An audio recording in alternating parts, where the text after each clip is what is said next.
Want to have your clip featured in the Skyrim Clip of the Week? Simply record the clip on your Xbox and then send it to me via message. My gamertag is iRyeni, that's IRYENI, and you can message it to me over Xbox and I'll be able to view it. I look forward to seeing the clips that you guys send me. Now moving on to the video.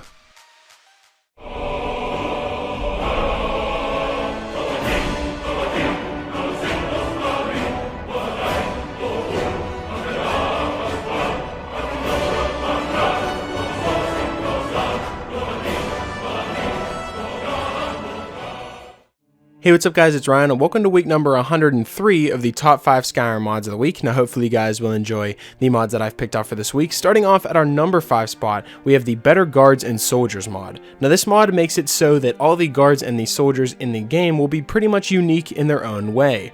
It adds 6 new types of Argonians, Khajiits, Orcs, Bretons, Imperials, Red Guards, and Nords to the Stormcloak Soldiers and Guards category. Stormcloak Soldiers and Guards will also not spawn as High Elves, Wood Elves, or Dark Elves, making it so that there is more of a broad range of guards and soldiers rather than going from one soldier to the other and all of them being exactly the same. It's no longer a copy-paste scenario, it's more that every guard that you find and every soldier that you find will be unique and a different race as well. The races that have been added for the Imperial Soldiers and Guards have been 6 different types of Argonians, Khajiits, Orcs, Bretons, Imperials, High Elves, Dark Elves, along with 12 different types of Nords and Imperials, and half of these races are females. And Imperial Soldiers and Guards will not spawn as Red Guards. Now each of the Hold Guards will have a unique outfit and weapons, such as the Whiterun Guards, who have steel Nordic gauntlets and boots and use Skyforged steel weapons, along with Falkreath Guards, who have leather gauntlets and boots, using one-handed steel and iron weapons. Markarth City Guards will now have Dwarven gauntlets and boots, along with Dawnstar, which use steel plate gauntlets and boots. The Riften Guards use iron gauntlets and boots, while the Winterhold Guards have scaled gauntlets and boots, and use one-handed steel and iron weapons. The Solitude Guards have remained the same, and Morthul Guards have hide gauntlets and boots, along with the one-handed steel and iron weapons. Last but not least, we have the Windhelm Guards, who have Nordic gauntlets and boots, and use steel and iron weapons, and they also have their own guard armor, which is just the Stormcloak armor, but is renamed to the Windhelm Guards armor. Now the guards that actually protect the small towns will actually have the towns' names next to them as well, along with guards that have been added to specific and different locations. And now Imperial soldiers will spawn with light and heavy armors with shields, and commanders at camps are now killable. I really like this mod because it makes it so that, every guard that you stumble across could be a different race and is entirely unique in their own way. Like I said, it's no longer a copy-paste scenario where you'll walk up to 2 guards that are standing at a door and both of them look exactly the same and sound exactly the same. So that's definitely why this mod comes in at our number 5 spot, so I'd recommend downloading the Better Guards and Soldiers mod. Coming in at our number 4 spot, we have Vokrii, Minimalistic Perks of Skyrim. Now the mod page reads that this is a lightweight perk overhaul for Skyrim. Vokrii overhauls the perk trees of Skyrim, upgrading them while staying to the true vanilla balance and vision. It is smaller than many of the popular perk overhauls while adding depth and replayability. Now this mod comes in at 1.92 megabytes as opposed to the other perk trees that could use up to 50 megabytes. So if you're running low on space and you really want to see how the new perk trees work out, then this is the mod for you to try out. Are you a warrior? Because weapon-specific perks now matter in this mod. Light armor is distinct from heavy armor, and blocking is more interactive, and every weapon-using build has new options, from reactive knockdowns, stuns, and spell interrupts to powerful fist attacks. Are you a mage? There's a large number of weaker vanilla builds that have been improved. New sun spells, staves, and scrolls to destruction wall spells, and ritual spells have been added. Mages are now viable and have more options than ever before. Are you a thief? The trees you never use, such as lockpicking and speech, have received a new dose of love, a strike from the shadows with a critical hit, and you can find additional riches in the pockets of your victims, or use your lockpicking skills to sabotage robots. It is said that this mod can be installed during a playthrough, and if you do, please wait while it refunds your points until a message box tells you that all your perks have been refunded. This can take up to several minutes. There's also a way to refund all your perks at any time by taking exactly 1337 gold to a cooking pot spot and crafting a scroll of legends. Now I really like this mod because it allows you to actually have a whole bunch of different perks in perk trees that you may not have thought and you may not have even used before. I know in most of my playthroughs I try to play as a thief and I end up not really using the lockpicking skill tree too much, and the speech skill as well.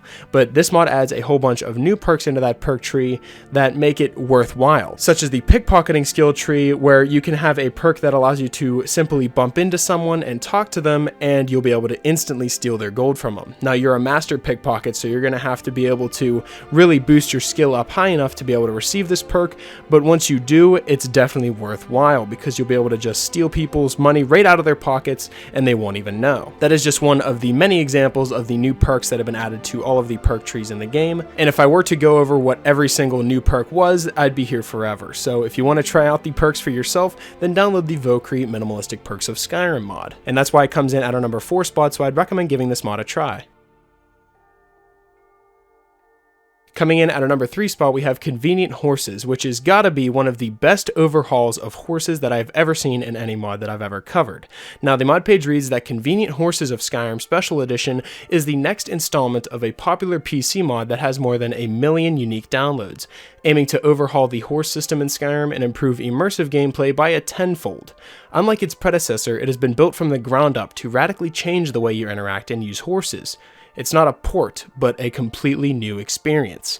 The features of this mod include being able to harvest ingredients while mounted, as well as interact with people and corpses. There's now a mounted combat horse charge and horse stabling, naming, and quick swapping. There's a new horse encumbrance system, as well as mobile storage, and a horse dialogue interaction and fast dismount. You can use a horse follow and combat behavior customization, as well as being able to whistle and call your horse. There's now horse attribute training and horse equipment crafting and discovery, as well as followers' horses and mounted combat. Now, actually getting started with this overhaul is there's an introductory quest that will start once you own a proper horse and have been riding it for a little bit. There are 2 paths to follow, one for a new mod user, allowing them to learn about the mod features step by step, and others for veterans who want to skip the introduction and jump right into the action. When you complete the introductory quest, the mod will be fully open to use with all of its features. Now, I really like how you don't actually have to keep coming back to the mod page and reading all what the mod actually does. It'll take you through a little bit of a tutorial once you buy your horse, and you can go from there. And I know I'm definitely going to be keeping this mod in my load order because in the vanilla game of Skyrim, I prefer to fast travel and not really use my horse too much, and I don't really think I've ever really bought a horse in the game other than like one time, and this definitely will change that because I now really want to go out and buy a horse, because being able to whistle for your horse and actually have your horse carry things for you is such a huge change, and that's a very great change as well, and that's definitely why it comes in at our number 3 spot, so I'd recommend downloading the Convenient Horse mod. Coming in at our number 2 spot, we have Skyrealism, Shiny, Better Shaped Weapons Edition. Now, the mod page reads that this mod is a combination of Skyrealism, Shiny, and Lean Wolf's Better Shaped meshes. Thus, it will replace the majority of weaponry with more realistically shaped weapon meshes as featured in the previous mod, but also retexture the following weapons and armor sets to be more realistically metallic and better looking overall. This mod covers amulets and rings, ancient Nord weapons and armor, blades weapons and armor, Daedric weapons and armor, Dwarven, Ebony, Elven, Nord hero, Nordic weapons and armor, steel plate armor, steel weapons and armor, wolf armor, glass, orcish, and silver weapons and armor, and many, many more. Now, this is a combination of meshes and textures designed to take maximum advantage of environment mapping to produce realistic looking metal weapons and armor. This is where the shine comes in. So if the sun is actually shining in your game and you're walking around, you'll be able to see it shining off your armor. You probably noticed that in the previous mods that I was covering in this episode because I was using the mod previously.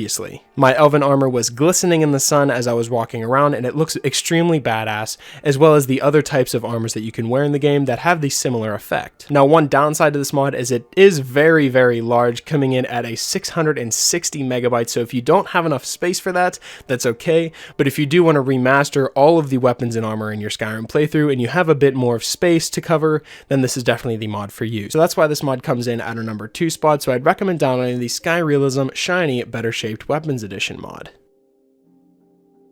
Coming in at our number 1 spot, we have the Infinity Gauntlet. Now, I know last week I covered a mod that pretty much allows you to become Thor himself and have the Stormbreaker and all the powers that come along with it, but this mod was brought to my attention by a couple of my subscribers, and I just couldn't pass it up being such an Avengers fan. Now, this mod includes a quest in order to find all of these 6 Infinity Stones and put them in the gauntlet in order to create the Infinity Gauntlet.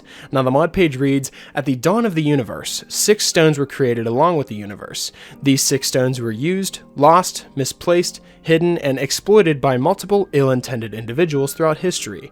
At the dawn of a new crisis, the stones have awakened again, and are waiting to be found so that the balance can be restored." Inspired by Avengers Infinity War and Avengers Endgame, this mod adds a tiny adventure to find the 6 Infinity Stones scattered all throughout Skyrim and beyond to eventually restore the Infinity Gauntlet, an artifact of great power capable of accomplishing anything the user thinks.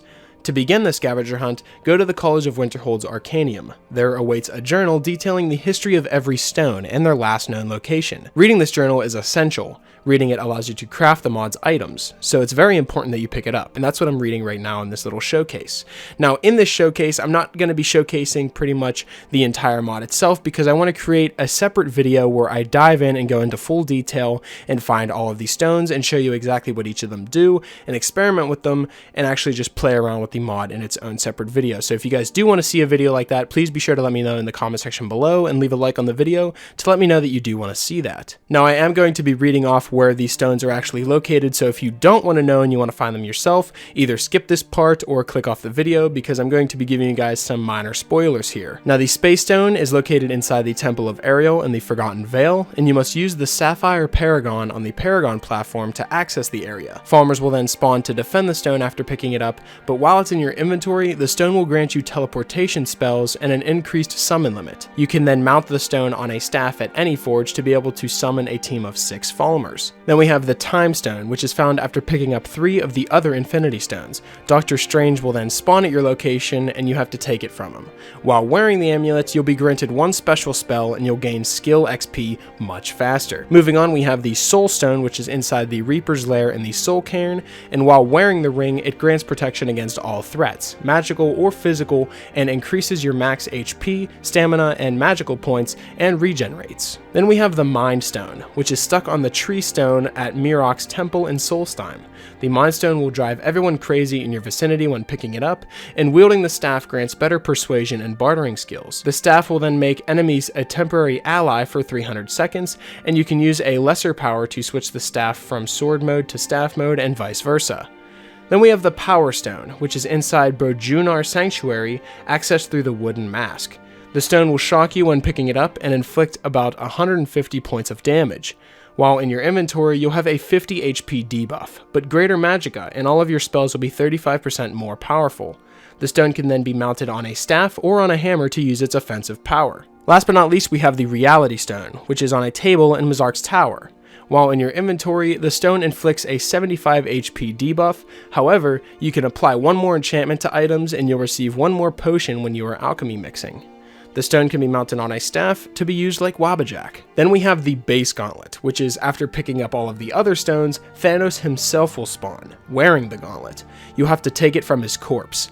When you put all of the stones onto the gauntlet, new powers will be unlocked and the debuff effects of the stones will disappear. In the Forge menu, you can then switch the gauntlet type from heavy to light to clothing and then back to heavy if you want.